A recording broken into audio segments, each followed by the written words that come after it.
Hello and welcome to Media Monitor, the show that looks at how the media has been covering your news stories. I'm Peter Ndoro. Thanks for tuning in to the SABC News Channel, independent and impartial. Now, coming up on Media Monitor today, Kofi Annan. He passed away in the early hours of Saturday morning, and we'll be taking a look at the late former UN Secretary General's contribution to diplomacy. We'll also explore the patterns that have emerged in the reporting of the Marikana massacre. This past week saw the 6th anniversary of the fatal shootings of August 16, 2012. Helping us to look at some of these stories, I'll be joined in studio by the head of news at the Gauteng-based radio power station, Dianne Hawker, and we'll also be joined by the Northwest University's Deputy Dean at the Faculty of Humanities, Ndivhoniswani Tshidzuma. Welcome to, we'll be welcoming them in a short while, but first,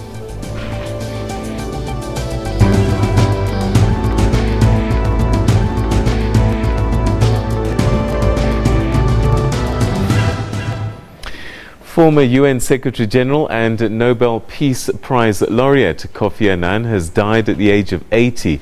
He served as UN Secretary General from 1997 to 2006. He was known to have reached out and touched many people with his compassion and empathy. Challenges from the outset forced him to spend much of his time struggling to restore the tarnished reputation of the organization. Some say that he left behind a global organization far more aggressively engaged in peacekeeping and fighting poverty, a response to mass atrocities, and an emphasis on human rights and development. From budget officer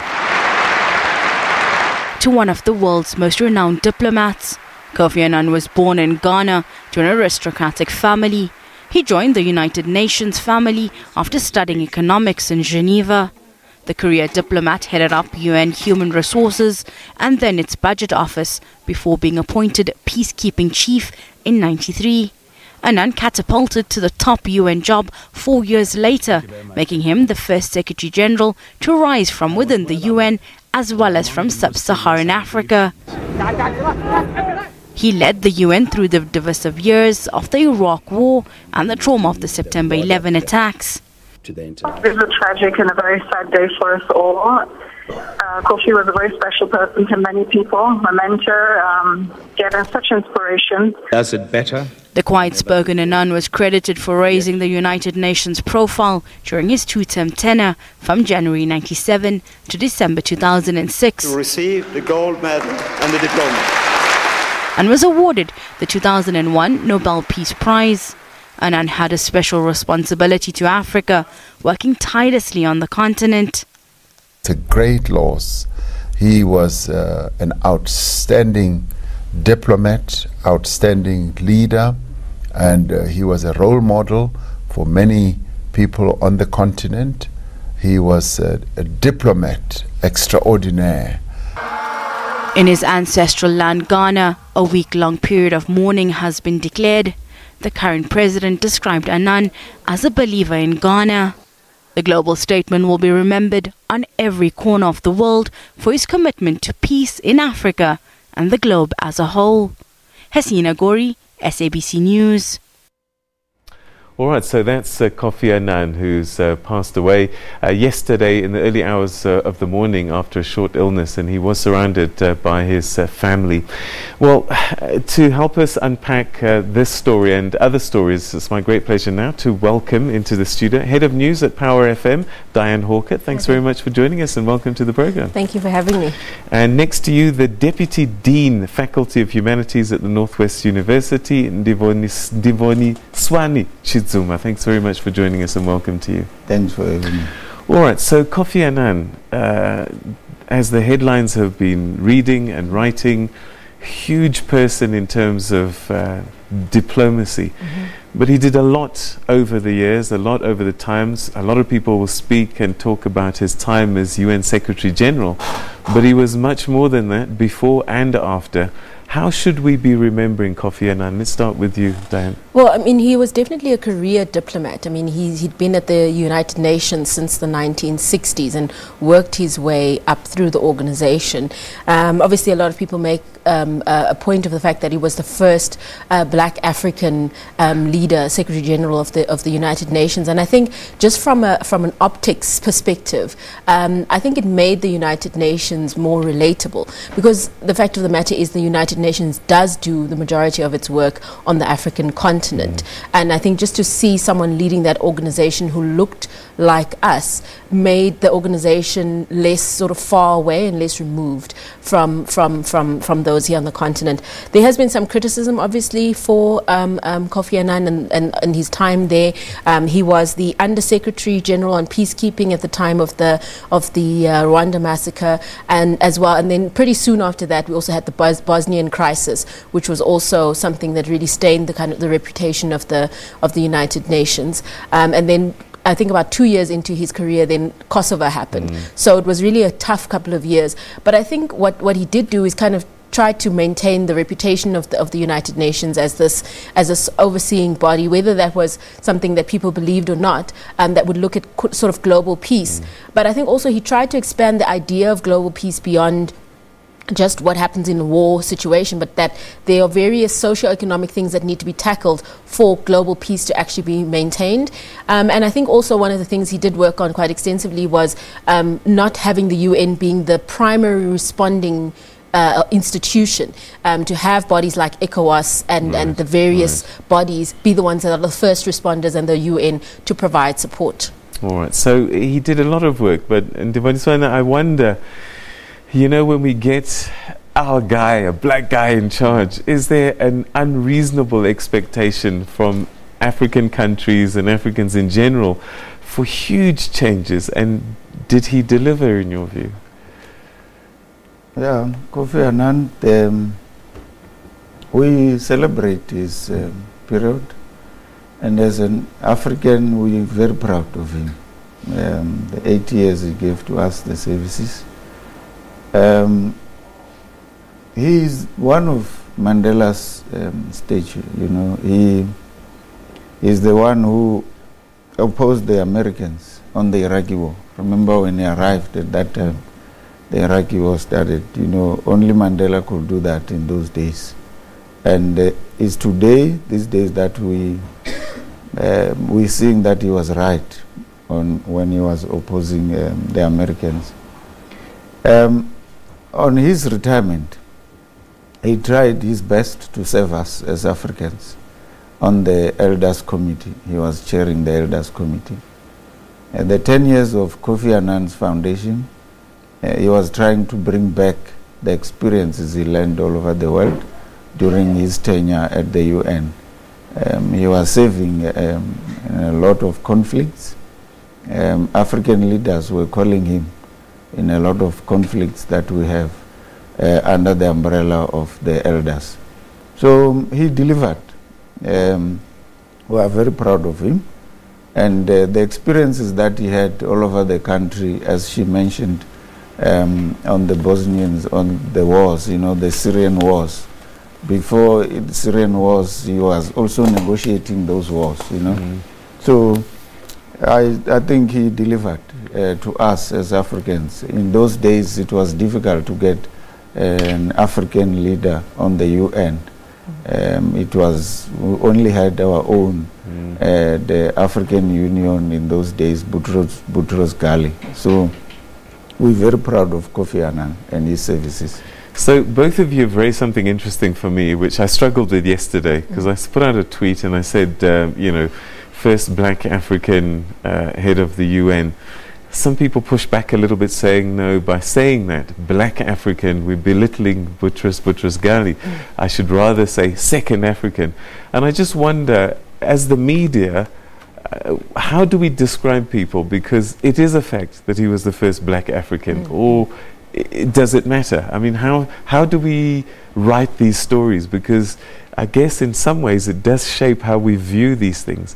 Should we even be ashamed to say black African, or should we say it? I don't know, both of you, Diane, what are your thoughts? I don't think that we should necessarily be ashamed to say it, because those are the facts, you know what I mean? I think that as much as you have sort of the broader group of African people, there are sort of different representation levels, I suppose you could call it that, where you're looking at the people of the African continent, and most of them are black Africans.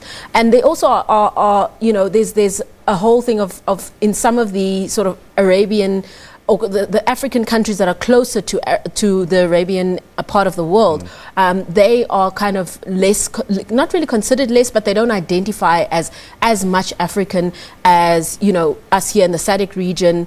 So I don't think it's necessarily a bad thing, because it was something that people thought was quite significant at the time, and I think it is still quite significant, because the UN was seen as a much more European and a sort of US organization. It wasn't something that was necessarily going to be ever run by someone who looked like most of the people on the continent. So I think that is the significance, and that's why we can't shy away from saying that he was the first black African leader of the UN. Very quick thought on that. It's a true description. We have to be proud by saying black African, because that is the one which is dominating in Africa. So when we say black African, all Africans feel and they know that we have acknowledged them and they are represented. All right. Okay. Interesting. Thanks very much indeed. We're going to take a quick break, and when we come back, we'll continue exploring some of the other stories right here on Media Monitor. Stay with us.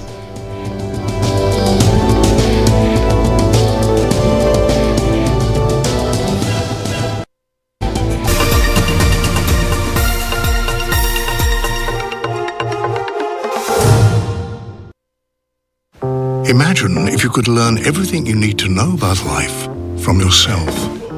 What questions would you ask? What wisdom would you share?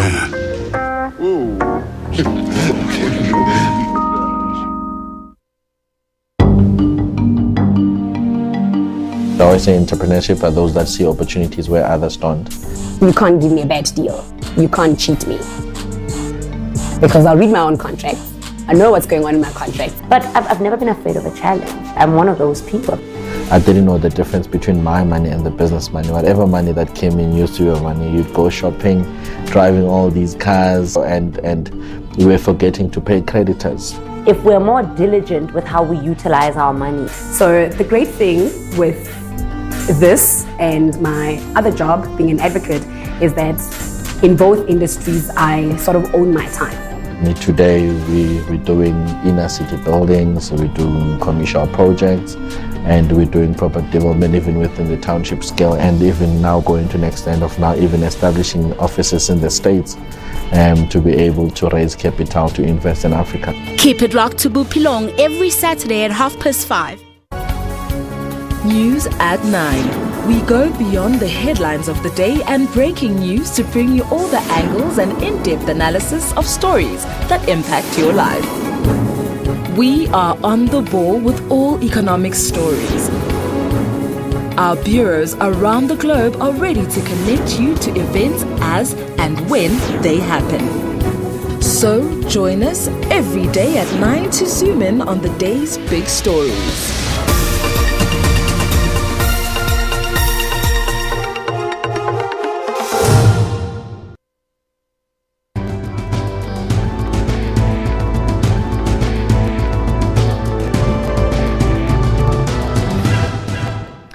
Welcome back. You're watching Media Monitor. Just before the break, we were taking a look at the passing of one iconic figure.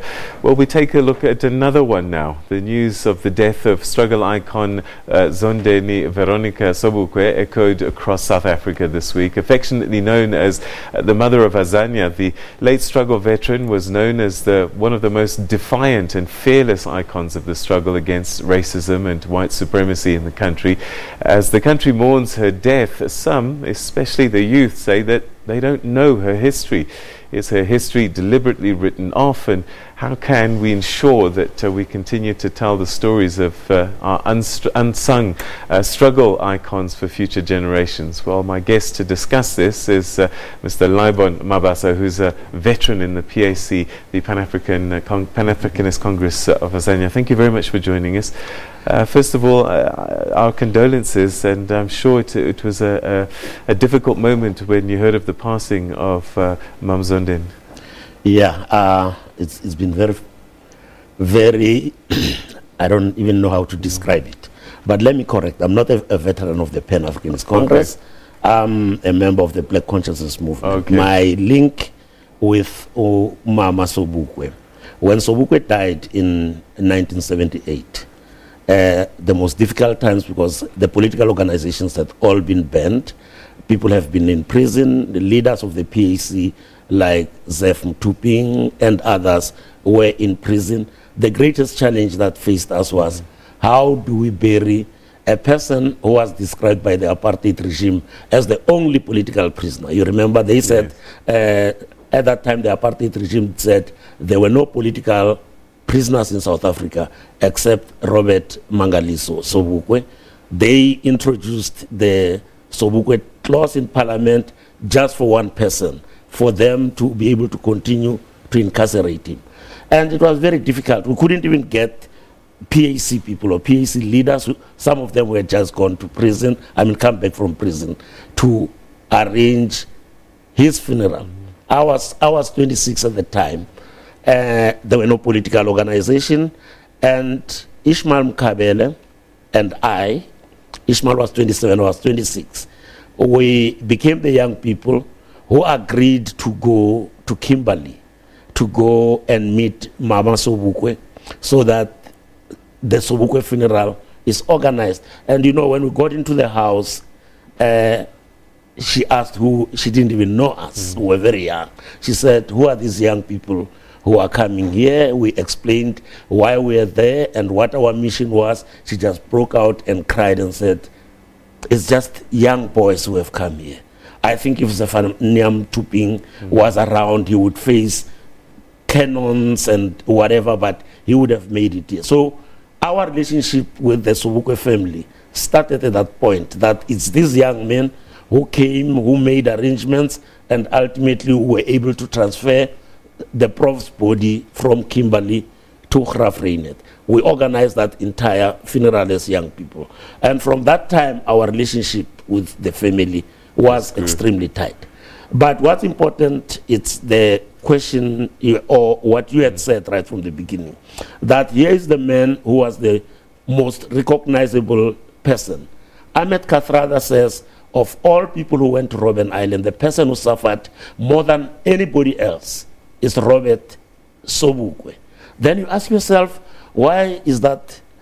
They say up till now you can hardly find a tape at the SABC, for instance, with Sobukwe's speech. You don't find anything that tells you about Sobukwe. And if that was true of Robert Sobukwe, it's even more true for Mam Sobukwe. It's worse for Mam Sobukwe, because after 1978, she has lived, and she has just died 2 weeks ago. Nobody, even when she went to the TRC, what does she say at the TRC? When they ask her if there's anything she wants to say, she says if the TRC is able to help, or the new government is able to help, if they could make refurbished schools in Khanishiwe where she lived, and if they could help her son who had a drug problem. She is so selfless that she doesn't say, please get me a better house, change my conditions. She continues living where she buried her husband. And I've spent a lot of time, every time Dini, her eldest son, will phone and say, Laibon, Mama is asking for you. When are you coming to see her? And I would say, no, I'm coming, and there were lots of things.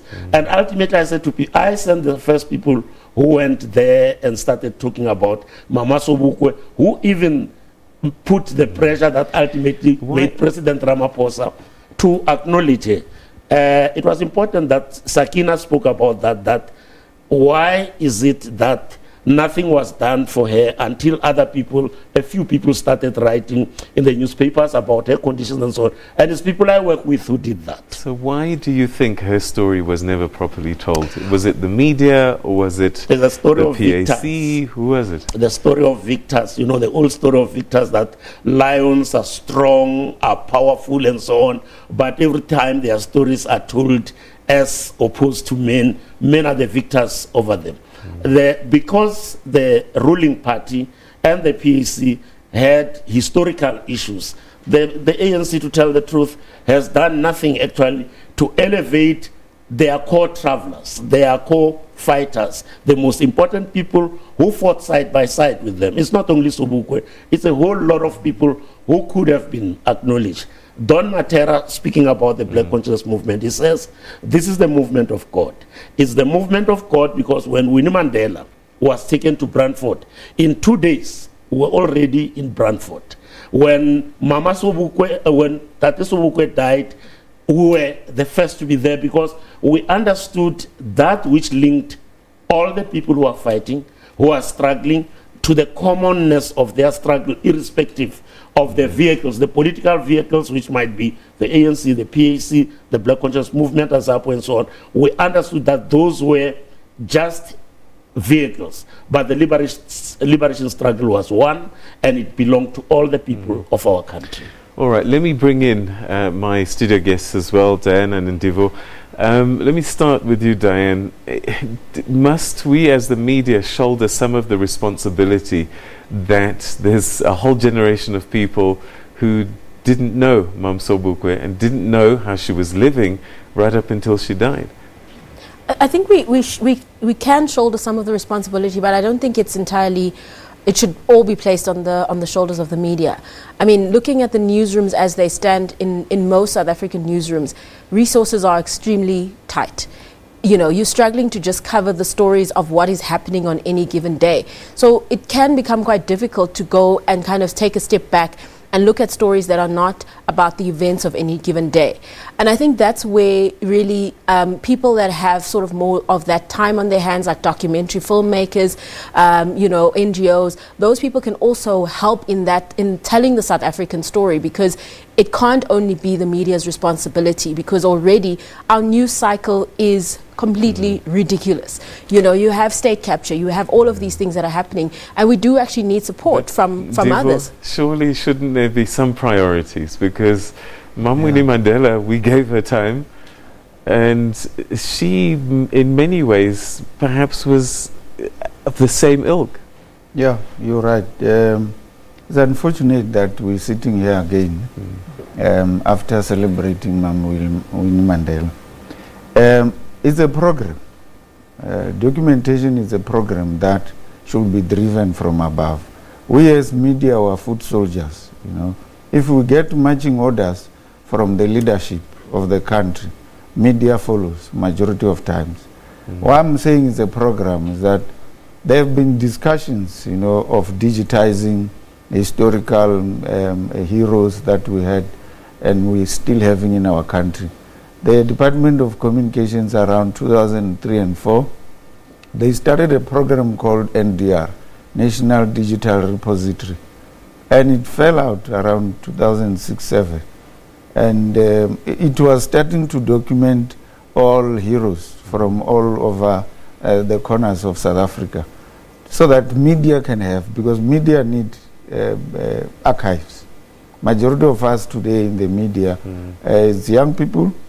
When we discuss this, for example, Sobukwe, last week in our classes in journalism students, it was a story to them. It was a new thing, because this young generation.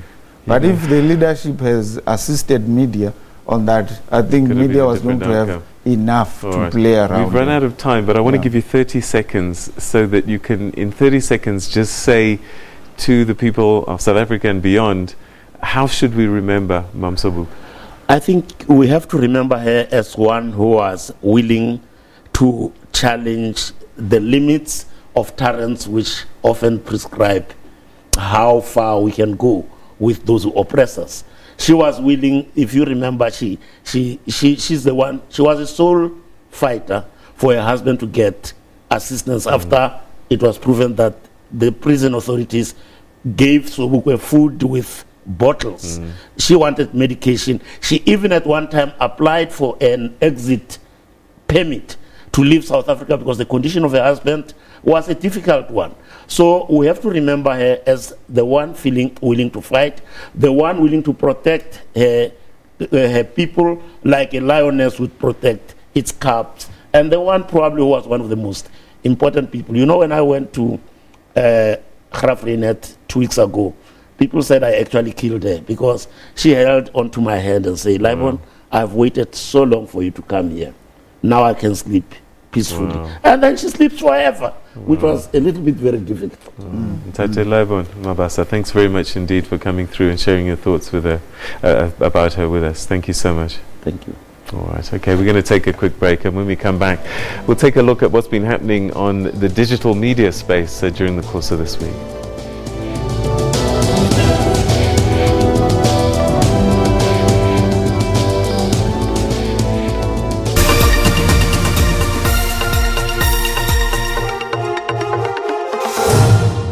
You fired!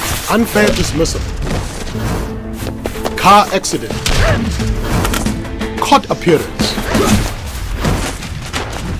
Let Clientele Legal tackle your legal problems.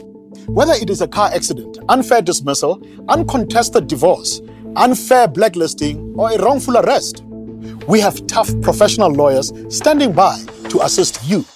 With the help of Clientele Legal, I kept my job and I can support my family. I definitely got value for money. It didn't cost me a cent, just my monthly premium.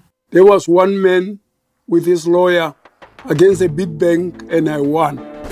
Car accident. Faulty goods or bad service? You fired! Unfair dismissal. No matter how big or small your legal problems, don't tackle them by yourself. Clientele Legal will do the tough work for you. SMS RIGHT to 32281 and we'll call you back. News at 9. We go beyond the headlines of the day and breaking news to bring you all the angles and in-depth analysis of stories that impact your life. We are on the ball with all economic stories. Our bureaus around the globe are ready to connect you to events as and when they happen. So join us every day at 9 to zoom in on the day's big stories.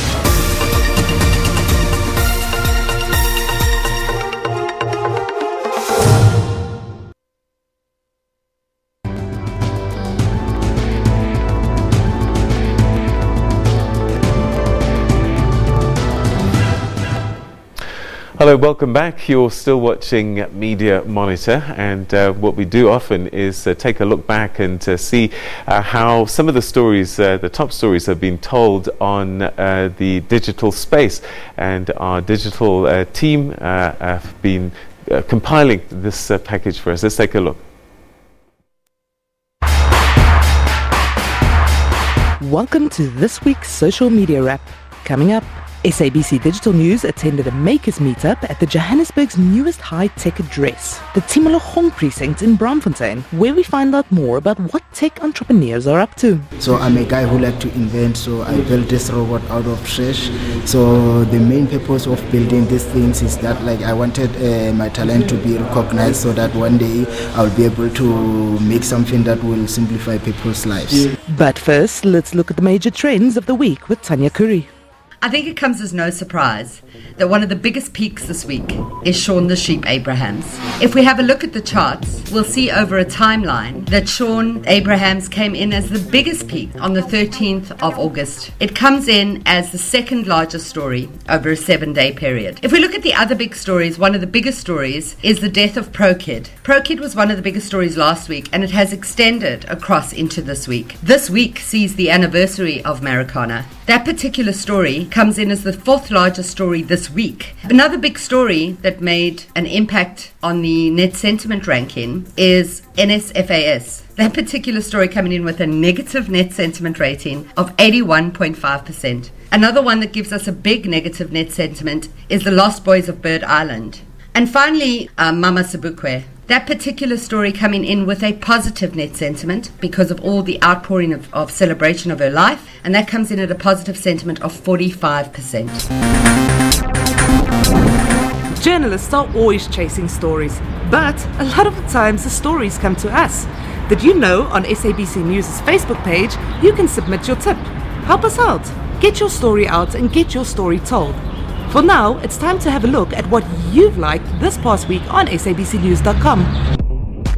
The top stories on sabcnews.com as liked by users is the announcement of the deaths of Queen of Soul Aretha Franklin and hip-hop artist Pro Kid. Close on its heels, users were very interested in TV personality and gym fanatic Sibahle Mpisane, who was in an accident. The story on South African advocate Dali Mpofu, who will lead a legal team to challenge the Zimbabwe elections outcome, also brought traffic to our website. And finally, users were interested in Johannesburg Mayor Herman Schaber defending his US President Donald Trump tweet. The Tech Meetup is an informal evening to meet and grow innovators and the community of Timologong's tech entrepreneurs. It's a platform to share projects to collaborate on, catch up on news from fellow makerspaces, and of course to tinker, hack and make something together. It's about collaboration, it's about co-creation, it's about doing things together, because it's much easier to do things in a shared fashion than trying to do it on your own. Many startups, many tech entrepreneurs don't have the resources, don't have the space, don't have the expertise that they might require to take their ideas and get it into reality. So what a makerspace is a place to come together as a community, learn from each other, teach something, share the space, share the resources so that everyone can win. Tech is something that is a way of life. I mean, when last did you have your cell phone die on you and you were miles away from your charger? Well, that's because tech, it really is so integral to our lives, and that's why we need to be very deliberate about what we do with regards to making sure that people have access to growing their business in the tech space, as well as making it accessible to people that want to pay for it and people that want to help them develop it. That's it for your social media wrap. For SABC News in Braamfontein, I'm Nina Westhuizen. Right, thanks to our SABC digital news team for that package there. And as you can see, a lot of the stories are pretty much kind of what we expected when we look back. Is there one that sort of piqued your interest, Dianne? Well, I was interested that the SABC digital viewers, viewers, readers were interested in the Sibahle story. Obviously, I think that it shows that it's quite a young audience that's obviously consuming the media online and with an entertainment bias to a certain extent. So I was quite interested in that. Yeah, it is fascinating, isn't it? This celebrity culture, and it would speak to young people. One thing that interested me before we get into the newspapers is, I'm not sure if we can show this tweet that I saw yesterday on the Sunday Times, and what it did is the tweet said, Thabo Mbeki has been hired. It's official. Find out tomorrow what he's been hired to do. And it just intrigued me that the paper, hard copy, is using social media to draw attention to its newspapers. And I guess this is the era that we're in, where you almost have to use where you're going to find these readers to bring them to your newspapers. Yeah, you're right, because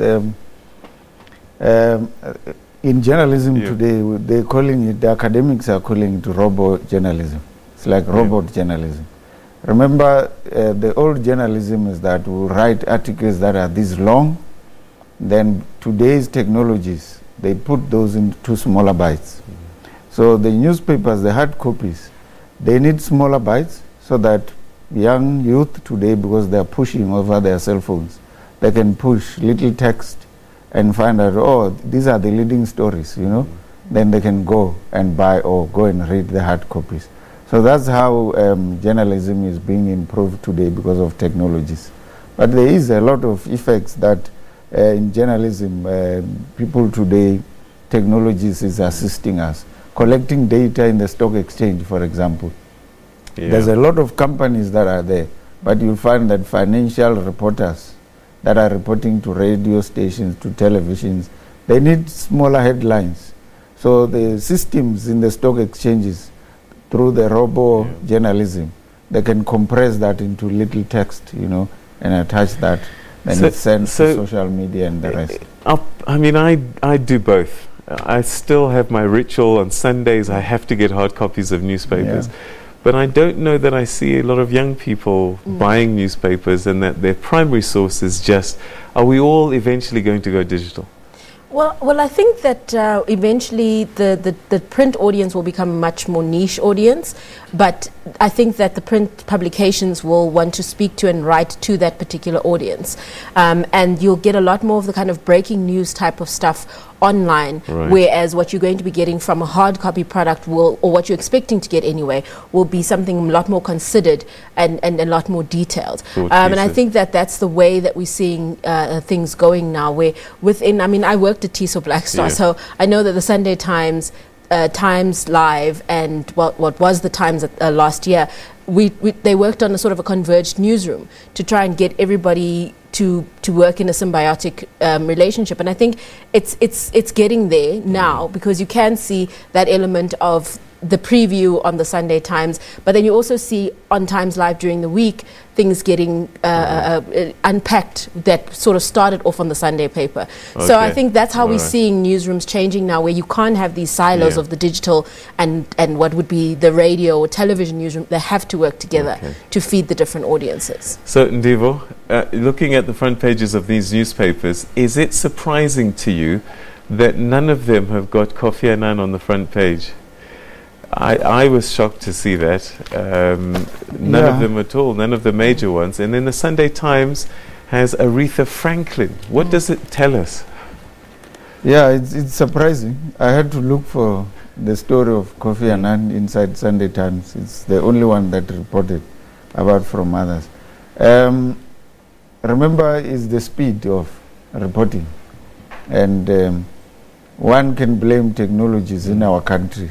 Maybe that is why the politicians are talking about digitizing the country. You cannot blame all media houses that because they wanted the true story. The story has just been sent by Kofi Annan's foundation. They had already leading stories within the country. That is why we have them appearing on the front pages.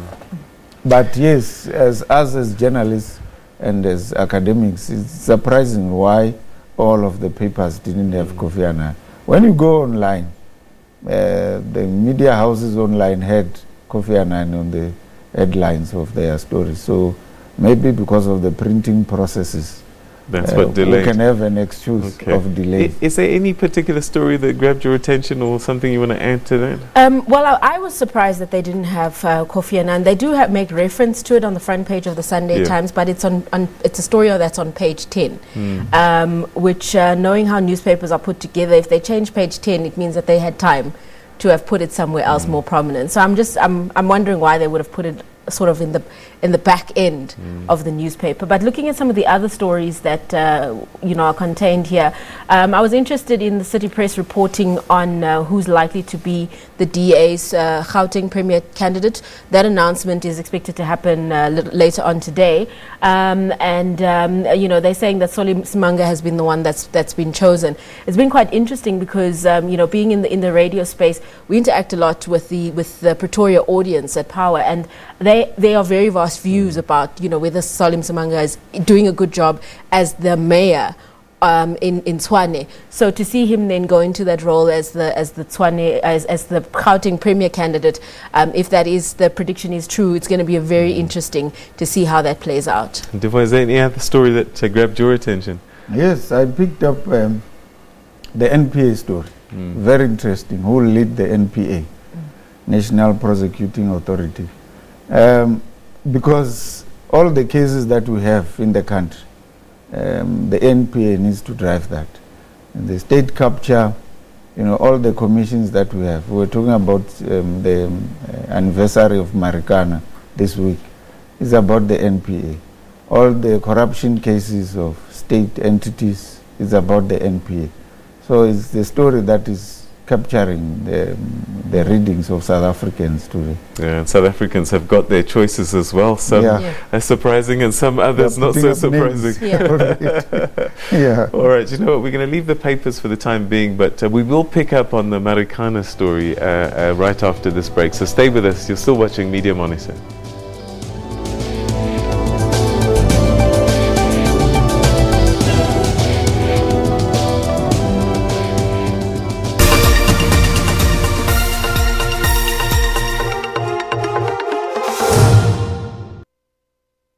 Imagine if you could learn everything you need to know about life from yourself. What questions would you ask? What wisdom would you share?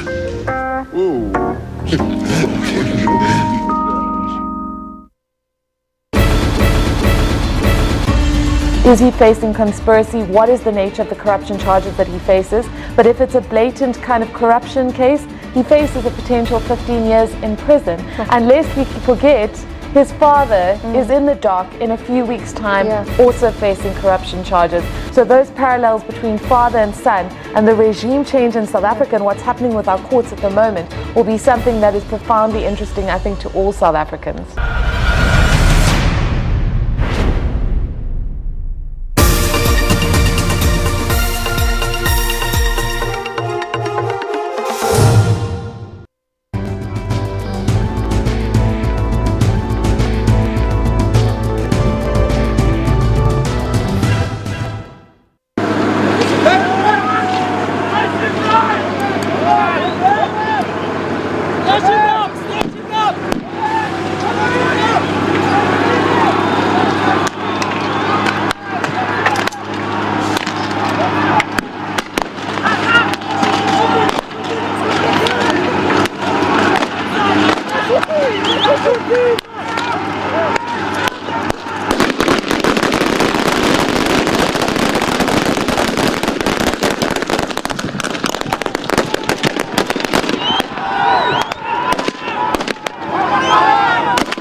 Very chilling images that you've just seen there, visuals of the South African Police Service opening fire on a crowd of striking miners at Marikana in the Northwest Province on the 16th of August 2012.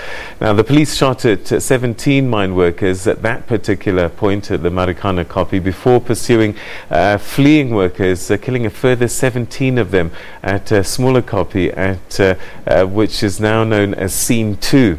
Amnesty International Secretary General Kumi Naidu says that the lack of prosecutions and decent reparations for the Marikana massacre was a pathetic failure on the part of the South African government. To discuss this a little bit further, I'm now joined in studio by SABC journalist Nozim Tombimia and Lizette Labaskachny, who joins us from Gauteng in our studios there. In fact, let's start with you, Lizette. Thanks very much for joining us. You were there before, during and after what these images that we've just seen.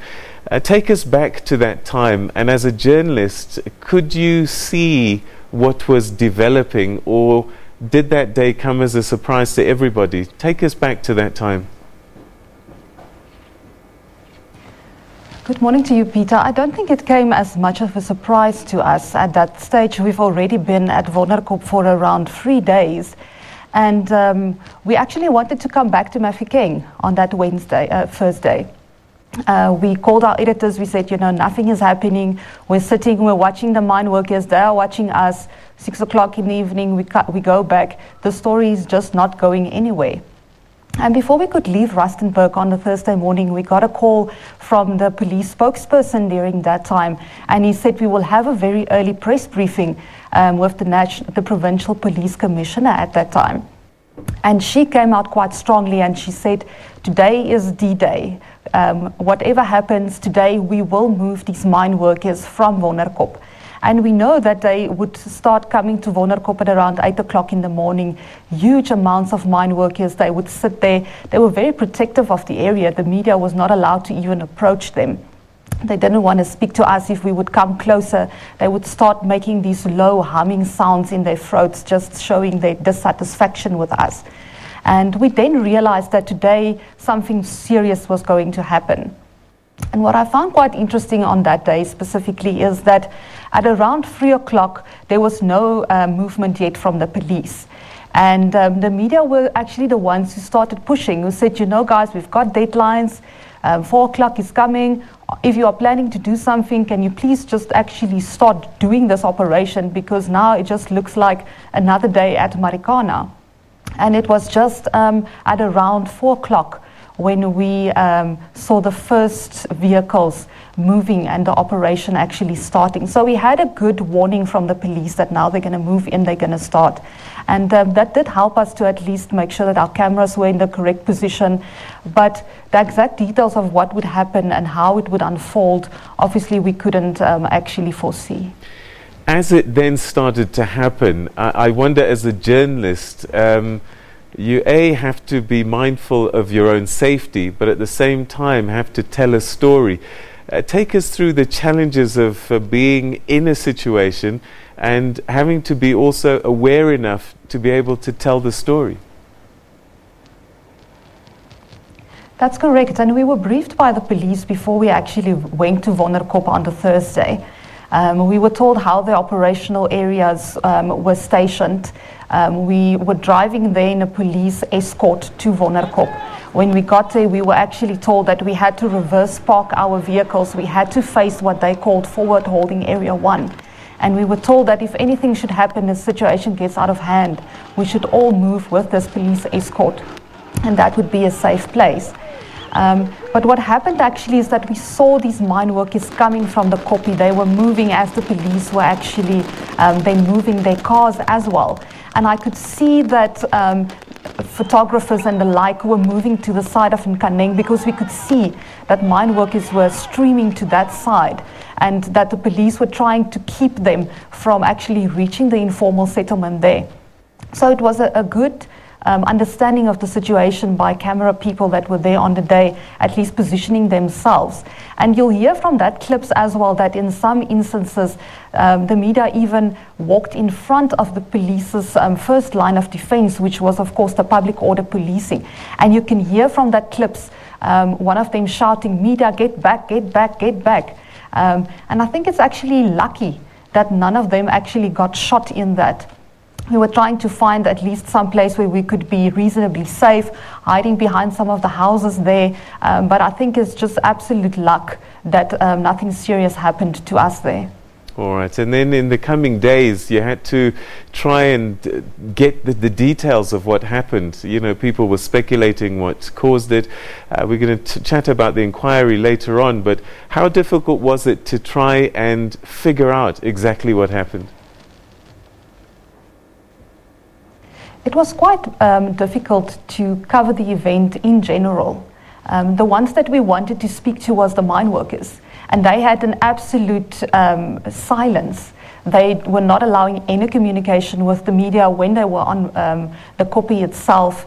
And afterwards, it was eerily silent. They didn't go back to Wonderkop on the day after. We could not find them. We found some religious leaders. They spoke a little bit about the situation there. And we also managed to track down a young lady that was married to one of the mine workers that was shot at the Kopi. And I remember the small house where they were staying in, not even 100 meters from where the actual shooting took place. She had a very little baby. I don't think the baby was even a few months old. And she graciously allowed us into her house. She showed us the only photograph she had of him was actually his ID copy. And she showed us that, and she spoke a little bit about him. He was from the Eastern Cape. The two of them had met there in Marikana, and they had this young child. And she herself at that stage, not quite sure what had happened. Many families were not even aware of where their loved ones were at that stage. Some were still missing. We didn't know if they were part of the 300 that the police had arrested. And there was... It was difficult. It was difficult to find the truth, to find the facts. Yeah. And the only ones that were talking was the police. All right, Lizette, we're going to have to leave you there. Thanks very much indeed for taking us back to that time, particularly from the eyes of a journalist. And let's talk to another one now.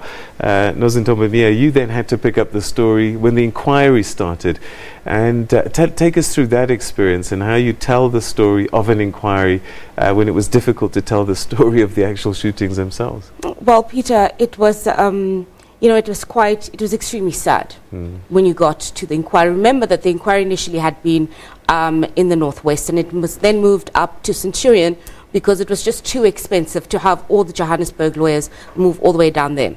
So in 2013, the inquiry was then moved to Centurion, where I think it was really the first time where all the different factions or all the different groups were meeting each other in a location that was outside of where the event had happened. And it was very tense. Everybody there had this air of such grief and such sadness, and it was very difficult to actually get in and to be able to try and make the correct contacts with the families of the miners that had died, as well as with the mine workers themselves that had been injured or arrested. The police also had sort of like a blue wall of silence, if you could say. They weren't really speaking to the media. There was a lot of distrust on all the different quarters. So it made it very difficult to try and make sure that you covered the story effectively, honestly, and as truthfully as you could as a journalist at the time. All right, okay. So the two of you have got 30 seconds each, and to reflect as journalists, as media practitioners as well, about this Marikana story. Do you think that all sides have been told fairly? Have we done a service to our publics? Let's start with you, Dianne. I think there's still so many stories that are going to come out from Marikana because it was just this incredible event that happened. Incredibly sad, incredibly shocking, just incredible on all levels, you know. And even now, there's still questions that remain. You know, there's still people that are outside of that process. And I think if we are to do justice to the story, we need to keep on going back to it, but not only on the eve of the or on the eve of the anniversary, when the anniversary happens, but to continuously go back and look at what's been done with regards to that report that was put out by Judge Falam. Have all of those things that he's very specifically said should happen within the police been done? Have the people been paid yet? And go back systematically and look at whether any of what's been asked to be done has actually been done. Okay. Have the court cases started? All of that needs to be relooked at all the time. Ndivho, 20 seconds. Yeah, journalists and the media did justice to cover the story. Remember, this story was not a set, it was not a film arranged. So they were there to cover their own story according to different angles. That is why even the commission is using the media reports, the journalists' reports, they are depending on them. It means the coverage was well enough. So to the media industry, to the media community, I say they did well to cover the story. Well, to the three of you and to Lizette in Northwest, you did really well today. Thank you very much indeed for joining us on the program and sharing your thoughts with us. And that's where we're going to have to leave Media Monitor for this week. Thanks so much for tuning in. There's never enough time. There's so much to talk about. But join us again at the same time next week for more of the same. Until then, have a great week, everybody. Take care. Bye-bye.